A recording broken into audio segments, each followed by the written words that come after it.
흡수하는 정신 7장 인간의 보편성. 행동주의가 제시한 비전은 각 동물의 종이 어떻게 하여 이 환경에서 수행할 임무를 갖게 되었는지, 그리고 그 종에 속하는 개체들은 비록 자신을 세상에 태어나게 한 개체들과 독립적으로 살며 행동할지라도 어떤 식으로 자신에게 주어진 임무를 충실하게 수행하게 되었는지를 보여준다. 동물들이 자유롭고 자유선택권을 누리고 또 유리한 입장에 서기 위해 서로 다투고 있는 것처럼 우리 눈에 비칠 수도 있다. 그러나 보다 깊이 들여다보면 동물들의 자유는 단지 각 개체의 행동 안에 들어있는 것을 수행하고 있는 것에 지나지 않으며 각 개체는 이 행동의 명령에 따라 움직인다는 것이 드러날 것이다.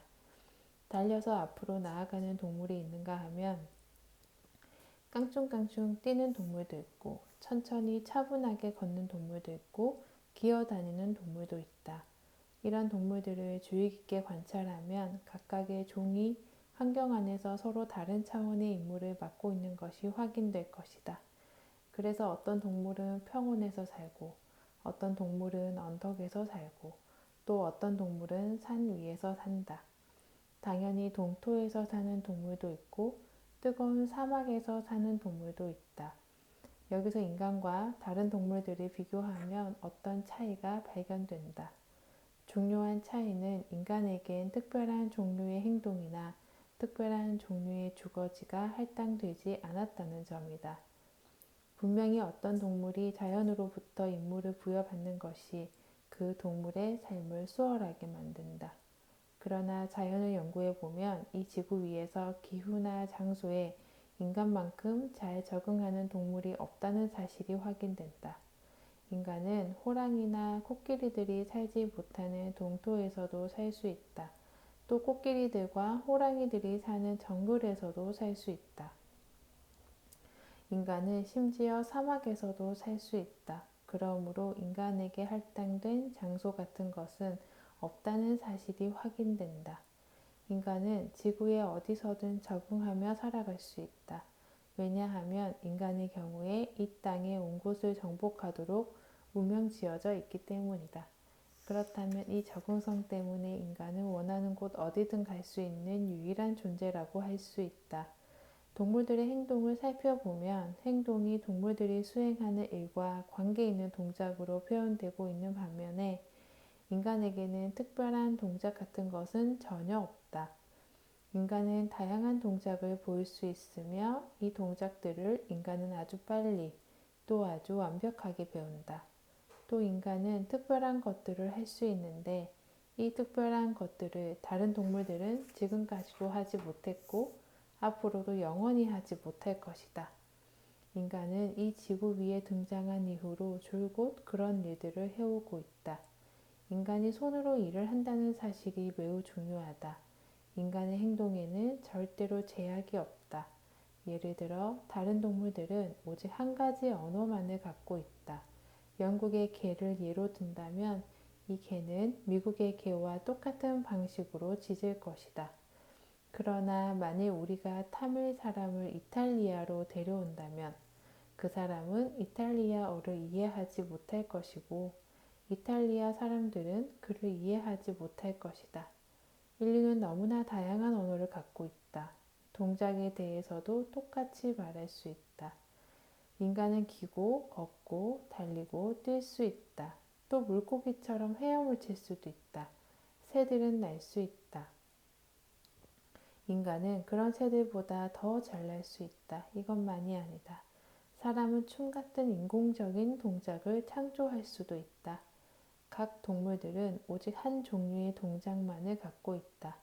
사람의 동작은 그 종류가 너무나 다양하다. 그러므로 인간의 행동은 다른 동물들의 행동처럼 고착되어 있지 않다. 확실한 것이 한 가지 더 있다. 아이에게는 지금까지 언급한 이런 능력이 전혀 없다는 사실이다. 그래서 우리는 인간의 능력이 무한한 것은 사실이지만 각각의 능력은 어린 시절에 인간 개인에 의해 습득되어야 한다고 결론을 내릴 수 있다. 인간이 언어를 습득하는 것은 능동적인 정보, 즉 노력을 통해서다. 운동을 모른 채 마비나 다름없는 상태에서 태어나는 인간은 연습을 통해서 다른 동물들처럼 걷고 달리고 오르는 것을 배운다. 그러나 이 모든 능력을 인간은 반드시 자신의 노력을 통해서 얻는다. 모든 것은 본인이 정복해야 한다. 인간이 소유한 능력이면 무엇이든 그 사람이 어린 시절에 정복해 얻은 것이다. 그렇기 때문에 사람의 가치는 어린 시절의 노력에서 처음 비롯된다고 말할 수 있다. 우리는 이 지구의 어느 곳에서나 또 어떤 조건에서나 사람들이 발견된다는 사실을 보았다.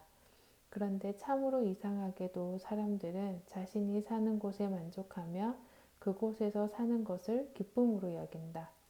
에스키모인들을 보면 그들에게는 인생의 행복이 눈으로 덮인 광야에 현란한 색깔로 긴 어둠을 깨뜨리는 그 빛에 뼛속까지 파고들면서 영혼의 음악이 되어주는 그 매서운 바람 소리에 있는 것처럼 느껴진다.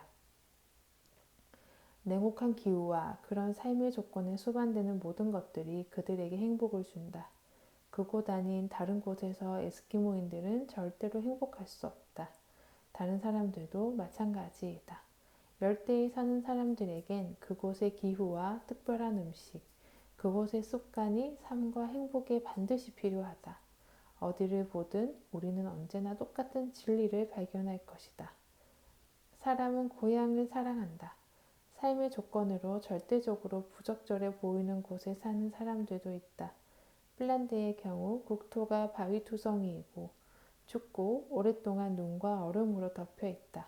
그럼에도 핀란드와 러시아 사이에 벌어진 전쟁은 핀란드 사람들이 그 황량한 땅에도 뜨거운 사랑과 애정을 느끼고 있다는 사실을 보여주었다.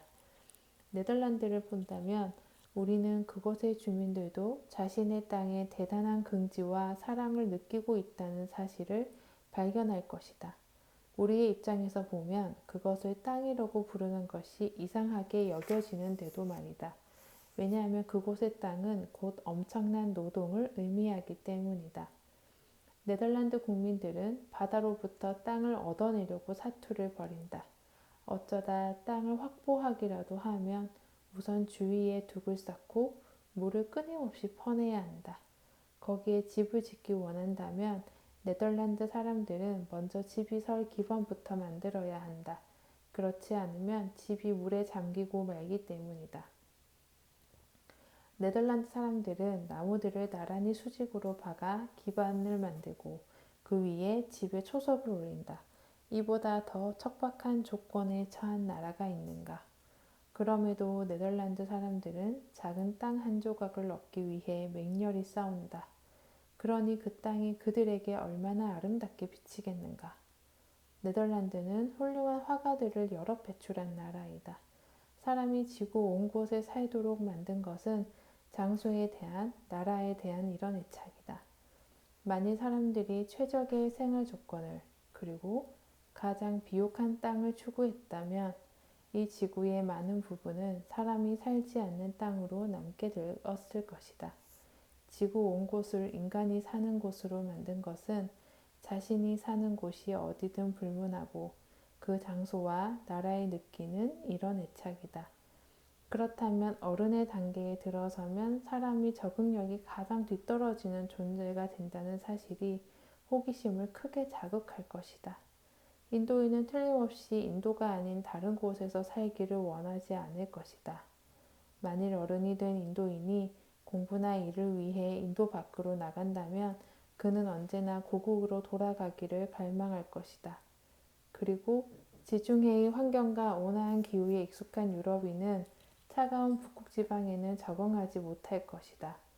그래도 낙타가 길게 늘어서서 사막을 가로지르는 모습을 보기 위해 사막으로 가는 것은 아주 멋있는 경험이지 않은가. 여행은 매력적이고 낭만적이지만 그곳에서 사는 것은 결코 유쾌한 일이 아니다. 사람은 각자의 환경에 애착을 느끼는 한편으로 자신이 사는 시대에도 애착을 느낀다. 몇 년 전의 유럽을 고려한다면 그때의 삶은 지금의 삶보다 훨씬 더 단순했다. 철도도 없었고 빠른 커뮤니케이션 수단도 없었다. 여행은 마차로 했으며 말들을 교체해야 했다. 이 나라에서 저 나라로 넘어가는데 며칠씩 걸렸다. 여행 중에 가족의 소식이라도 들으려면 몇 개월이나 기다려야 했다.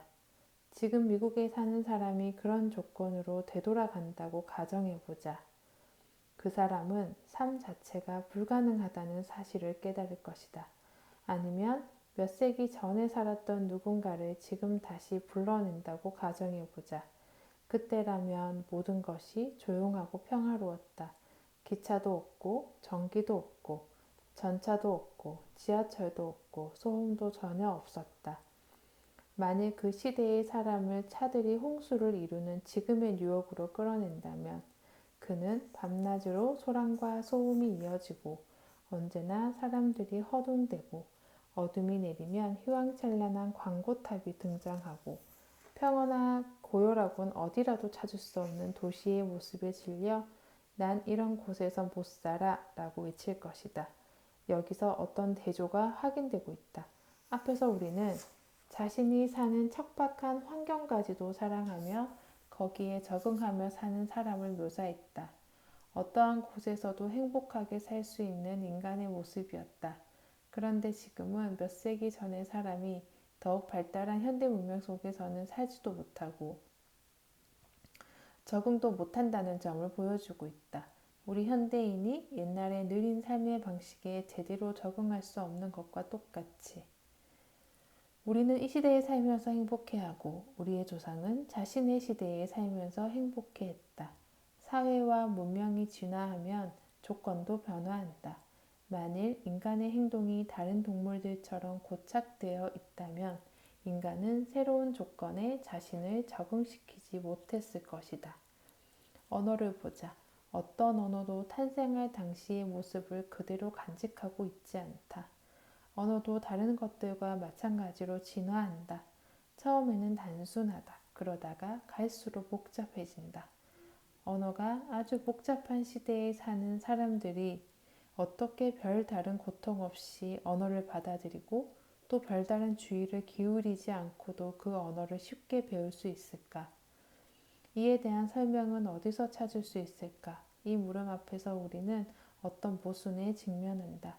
미스터리 비슷한 것이 한 가지 있다. 인간은 변화하는 문명의 조건에 스스로 적응해야 한다.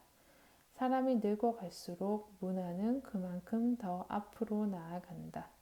따라서 인간이 지리적 변화뿐만 아니라 문명의 지속적 변화에도 끊임없이 적응하고 있음에 틀림없다. 그럼에도 우리가 확인한 바와 같이 성인은 적응력이 그다지 뛰어나지 않다. 이것이 진짜 수수께끼가 아닌가. 적응의 도구 아이. 그 해답은 인간 적응력의 도구라고 부를 수 있는 아이에게서 발견된다. 특별한 동작을 전혀 모르는 상태에서 태어나는 아이는 인간의 모든 기능을 습득할 뿐만 아니라 주어진 환경의 조건에 잘 적응하는 존재로 성장한다. 이런 일이 일어나는 것은 아이의 정신이 가진 특별한 형태 때문이다. 아이의 정신의 형태는 어른의 것과 다르다. 심리학자들은 지금 이 다른 형태의 심리에 깊은 관심을 보이고 있다. 아이가 환경과 맺고 있는 관계는 어른이 환경과 맺고 있는 관계와 다르다. 어른은 어떤 환경을 동경할 것이다. 또 어른은 어떤 환경을 기억할 것이다. 그러나 아이는 환경을 자신 속으로 흡수한다. 아이는 자신이 본 것들을 기억하는 것이 아니라 그것들을 갖고 정신의 일부를 형성한다. 아이는 자신이 보고 듣는 것을 자신의 내면에 고스란히 담는다. 말하자면 성인의 내면에서는 변화가 전혀 일어나지 않는데 반해 아이의 내면에서는 변화가 일어난다는 뜻이다. 우리 어른들은 단순히 어떤 환경을 기억하지만 아이는 자신을 그 환경에 적응시킨다. 이 특별한 종류의 결정적인 기억, 그러니까 의식적으로 기억하지 않고 이미지들을 그 사람의 삶 자체로 흡수해 버리는 이 기억은 심리학자들로부터 특별한 이름을 얻었다. 심리학자들은 이런 기억을 무네메라고 부른다. 언어에서 이런 예를 볼 수 있다. 아이는 언어의 소리를 기억하지 않는다. 아이는 언어의 소리를 체화하며 누구보다 발음을 더 잘할 수 있다. 아이는 온갖 복잡한 규칙과 예외 규칙을 따르면서 언어를 말한다. 언어를 공부하거나 일상의 기억으로 기억함으로써 언어를 말하는 것이 아니다. 아마 이 단계에서는 아이의 기억이 절대로 의식적으로 움직이지 않을 것이다. 그럼에도 언어는 아이의 정신의 일부를 이루고 아이의 일부를 이룬다. 이것이 아이의 정신에 두드러지게 나타나는 특징이다. 아이의 내면에 주변 환경 안에 있는 모든 것을 흡수하는 감수성이 있다. 아이가 환경에 적응하는 방법은 환경을 보고 흡수하는 것이다. 이 능력은 아이에게서만 발견되는 잠재의식적인 어떤 힘을 보여준다. 삶의 첫 번째 시기는 적응의 시기이다. 이런 경우에 쓰는 적응성이라는 표현이 뜻하는 바가 무엇인지를 명쾌하게 밝히고 넘어갈 필요가 있다. 아이의 적응성과 어른의 적응성을 구분해야 한다. 아이의 생물학적 적응성이 바로 자신이 태어난 곳을 진정으로 머물고 싶은 유일한 곳으로 만드는 그것이다. 어떤 사람이 잘하게 되는 유일한 언어가 모국어인 것과 똑같아. 그러기에 다른 나라로 이민을 떠난 성인은 아이만큼, 그리고 아이와 똑같은 방법으로 그 나라에 적응하지 못한다. 자발적으로 외국으로 나간 사람들의 예를 보자. 선교사들이 그런 예에 속할 것이다. 선교사들은 자신의 의지로 다른 나라에 가서 그곳에서 사는 길을 택한 사람들이다. 그럼에도 그 사람들에게 물어보면 그들은 이 나라의 삶으로써 우리의 인생을 희생하고 있어요 라고 대답할 것이다. 이는 곧 어른의 적응성의 한계를 보여주는 말이다. 이번에는 아이를 보자. 아이는 자신이 태어난 곳이면 어디든 좋아하고 그 외에 다른 곳에서는 행복을 느끼지 못한다. 자신이 태어난 곳이 아무리 척박해도 상관없다. 핀란드의 얼어붙은 벌판을 사랑하는 사람과 네덜란드의 모래 언덕을 사랑하는 사람은 적응력과 조국에 대한 사랑을 어린 시절에 얻었다. 이 적응을 실제로 실현시키는 것은 아이이다.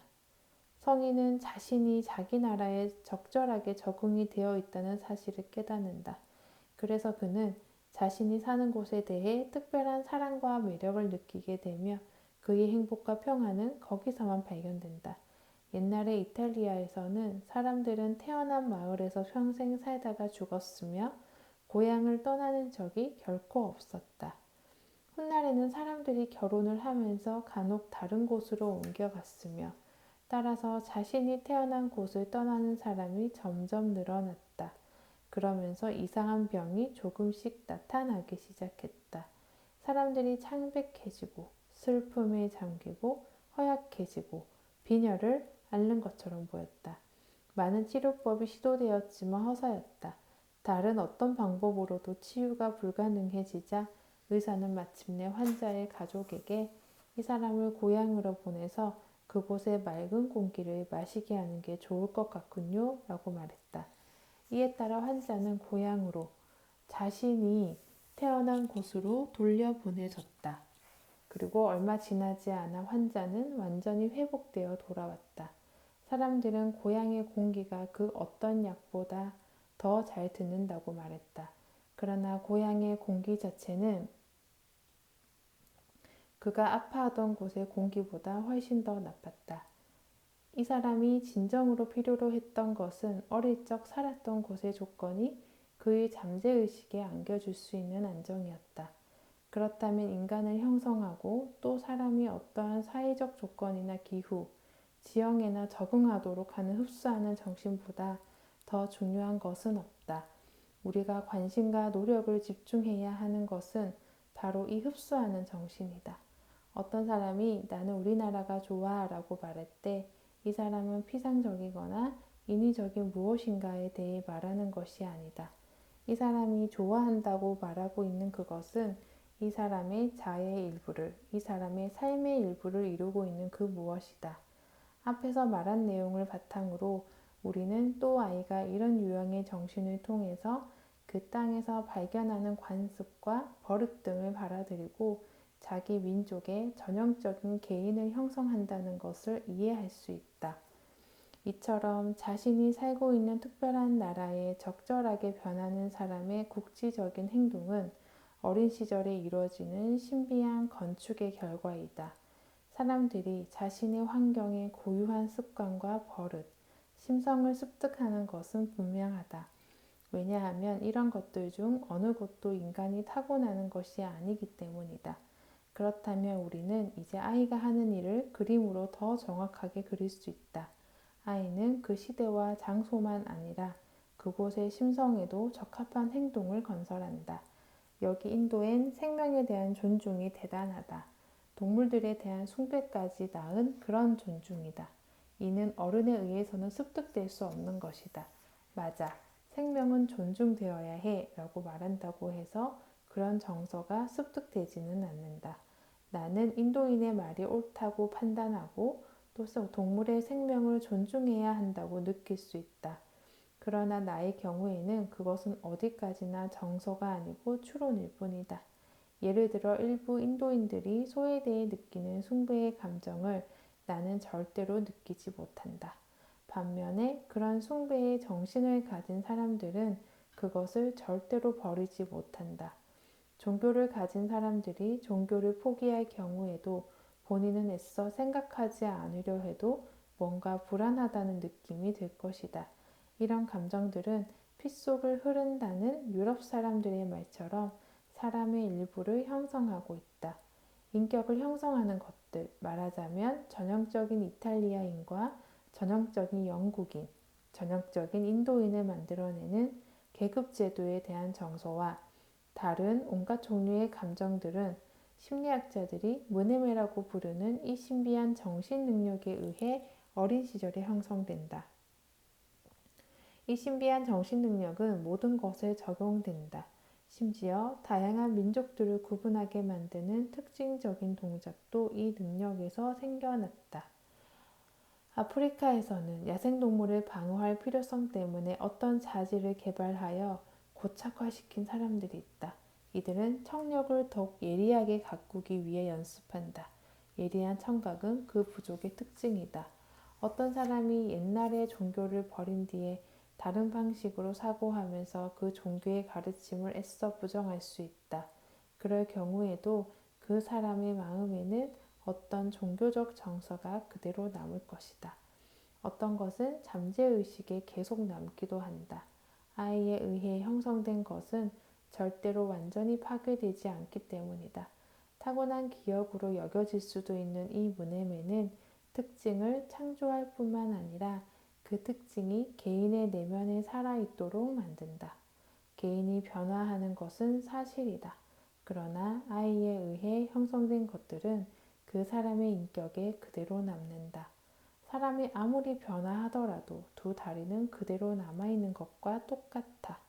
성인들을 변화시키길 원하는 사람들이 있다. 우리는 종종 이 사람은 처신이 형편없어 라고 말한다. 처신이 좋지 않은 사람을 보면 우리는 예절이 나쁘다는 인상을 받는다. 당사자도 그 같은 사실을 알고 있고 또 수치심을 느낀다. 그들도 자신이 나쁜 성격을 갖고 있다는 것을 깨닫고 있기 때문이다. 그러나 사실은 그 성격은 바뀌지 않는다.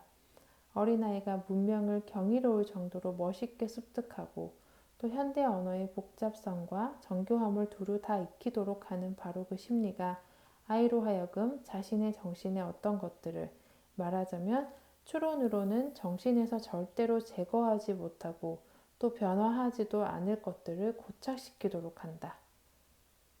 이와 똑같은 현상이 시대에 대한 적응력을 설명해준다. 왜냐하면 옛 시대의 어른은 현대에 잘 적응하지 못하는 반면에 아이는 자신이 접하는 문명의 수준이 아무리 높아도 거기에 잘 적응하면서 그 시대와 관습에 적합한 인간을 전설해내기 때문이다. 그래서 요즘 들어서 아이가 역사의 다양한 단계들과 문명의 다양한 수준을 잇는 연결고리로 여겨지고 있다. 당연한 현상이다. 어린 시절이 심리학자들에게 아주 중요한 시기로 받아들여지고 있다. 사람들에게 새로운 사상을 심거나 한 나라의 버릇과 습관을 바꾸거나 어떤 사람의 특성을 특별히 강조하기를 원할 때 아이를 도구로 이용해야 한다는 점을 심리학자들이 깨닫고 있기 때문이다. 어른들을 대상으로 해서는 이런 목적을 거의 이루지 못한다. 누군가가 인류를 위해 보다 나은 조건을 성취하겠다는 비전을 진정으로 갖고 있다면 그 사람이 바라는 결과를 끌어내기 위해 기댈 수 있는 것은 아이들 뿐이다. 만일 현재의 습관이 타락했다고 생각하는 사람이나 옛날의 습관을 되살리길 원하는 사람이 있다면 그들이 작업 대상으로 삼을 수 있는 유일한 개인은 아이들이다. 어른들을 대상으로 해서는 절대로 성공을 거두지 못한다. 만일 누군가가 사회에 영향력을 행사하길 원한다면 그 사람은 어린 시절에 관심을 기울이는 쪽으로 방향을 바꿔야 한다. 과거의 사람들은 어른들에게 영향을 미치려고 노력했으나 지금은 상황을 더 정확히 이해하면서 아이들을 위한 학교를 시작하고 있다. 이유는 어린 시절에 인간의 건축이 일어나고 아이들이 우리가 제공하는 것을 갖고 인간을 건축하기 때문이다. 어떤 정치인이 자기 국민의 습관을 바꿔놓기를 원한다고 가정해보자. 정말 이상하게 들릴지 모르겠지만 이 사람은 자기 나라의 어린이들을 대단히 중요하게 고려해야 한다. 20세기 중반의 여러 나라에서 이런 일이 실제로 일어났다. 어떤 사람은 사랑스러운 성격을 지닌 매우 평화로운 사람들을 전사로 바꾸는 작업을 시작했다. 이 사람은 성인을 상대로 그런 노력을 폈으나 결국에는 아이들을 이용해야 했다. 무솔리니도 이탈리아에서 그렇게 했고 히틀러도 독일에서 그 예를 따랐다. 파시스트 창가는 청년, 청년이라는 단어로 시작한다. 이는 그들의 정책의 주요 경향이며 청년들의 창조적 정신을 이용하기 위한 것이었다. 그러나 그들은 곧 이보다 더 어린 아이들에게로 손을 뻗었으며 따라서 창간을 유아로 시작되어야 했을지도 모른다. 3세 이하 아이들을 표적으로 잡고 아이들 주위의 열광과 위험과 활동의 분위기를 조성함에 따라 그들은 한 세대 안에 전 국민의 성격을 바꿔놓을 수 있었다. 오늘날 우리가 퇴치하려고 애를 쓰고 있는 그 정신 상태는 이탈리아 민족에게 원래부터 있었던 성격도 아니고 독일 민족에게 원래부터 있었던 성격도 아니다. 그것은 우리의 영광을 바탕으로 아이들 사이에 어떤 분위기를, 어떤 열정을 불러일으킴으로써 생긴 것이었다. 호전적인 정신은 아이들의 정신에 워낙 깊이 박혀있기 때문에 국민이 어떤 재앙을 당하더라도 쉽게 사라지지 않을 것이다. 나이가 많은 사람들은 이성적으로 추론할 수 있지만 아이들은 그렇게 하지 못한다. 아이들은 죽을 때까지 싸울 것이다. 패배를 할 경우에 아이들은 지하에서도 싸움을 계속할 것이다. 이제 당신은 다양한 방법들이 있고 또 보통의 민주주의마저도 우리의 필요에 대한 대답이 될 수 없는 이유를 알 것이다. 아이들이 상황을 이해하지 못하는 탓에 지도자를 선택할 수 없기 때문이다. 3살짜리 아이들까지 정치적 이상을 이해하도록 하거나 전사로 만들겠다고 모임까지 열 수는 없다. 아이들에게 영향을 미치려면 환경을 이용해야 한다. 아이들이 환경 속의 모든 것을 흡수하여 자신의 내면에서 인격을 형성하기 때문이다. 아이는 무엇이든 할 수 있다. 아이는 그야말로 전능하다. 반면에 이미 형성된 어른은 변하지 않는다. 그렇다면 우리는 지금 어떤 뚜렷한 비전을 보고 있다. 만일 한 세대를 바꿔놓기를 원하고 또 그 세대에게 좋은 쪽으로나 나쁜 쪽으로 영향을 미치길 원한다면 혹은 어떤 종교를 다시 일으키거나 문화를 더하길 원한다면 우리는 반드시 아이를 대상으로 삼아야 한다. 정신의 힘은 태아에서 발견된 것과 비슷한 그 무엇이다. 태아에 어떤 영향을 미침으로써 당신은 괴물을 만들거나 보다 완벽한 존재를 만들 수 있다. 그러나 어른이 되면 이런 일은 불가능해진다. 정신도 마찬가지이다. 당신은 인간을 창조할 수 없다. 그러나 당신은 정신적 태아에 영향을 미침으로써 인간을 더욱 완벽한 존재로 만들 수 있다. 이 같은 사실은 어른들과 교육에 엄청난 파워를 안겨준다. 왜냐하면 그것이 정신적 성장과 정신적 발달에 대한 통제력을 안겨주기 때문이다. 아이는 우리에게 새로운 희망과 새로운 비전을 준다.